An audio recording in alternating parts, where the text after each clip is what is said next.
ses gelir bozkırlardan, yürek yanar uzaklardan.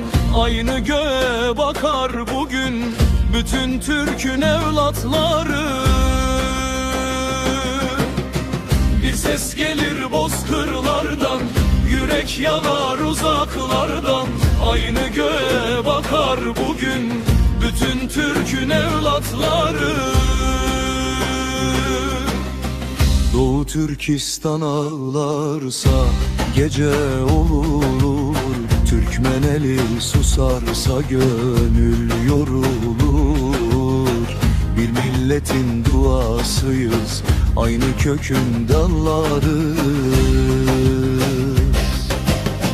Mavi bayrak ellerdeyken baş eğilmez hiçbir yerde. Türk'ün sesi dağ aşarken korku kalmaz yüreklerde. Haydi Türk'ün çocukları, çıkın bugün meydanlara. İki mavi bayrak olsun, yükselsin tüm diyarlarda. Doğu Türkistan Türkmeneli, aynı yoldur kaderleri.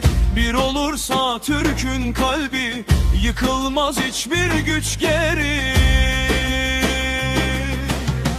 Doğu Türkistan Türkmeneli, aynı yoldur kaderleri. Bir olursa Türk'ün kalbi, yıkılmaz hiçbir güç geri.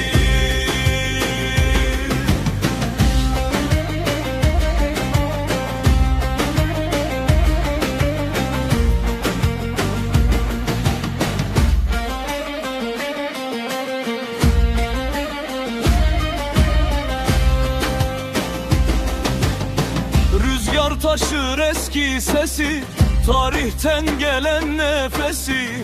Bir hilalin gölgesinde toplanır Türk'ün hevesi. Rüzgar taşır eski sesi, tarihten gelen nefesi. Bir hilalin gölgesinde toplanır Türk'ün hevesi. Ne zincirler ne karanlık söndüremez bu ateşi. Kardeş olan bir milletiz, silinmez Türk'ün güneşi. Kaldır göğe mavi bayrağı, duyursun Türk'ün feryadı. Birlik varsa umut vardır, yaşayacak Türk'ün adı. Haydi Türk'ün çocukları, çıkın bugün meydanlara. İki mavi bayrak olsun, yükselsin tüm diyarlarda. Haydi Türk'ün çocukları, çıkın bugün meydanlara.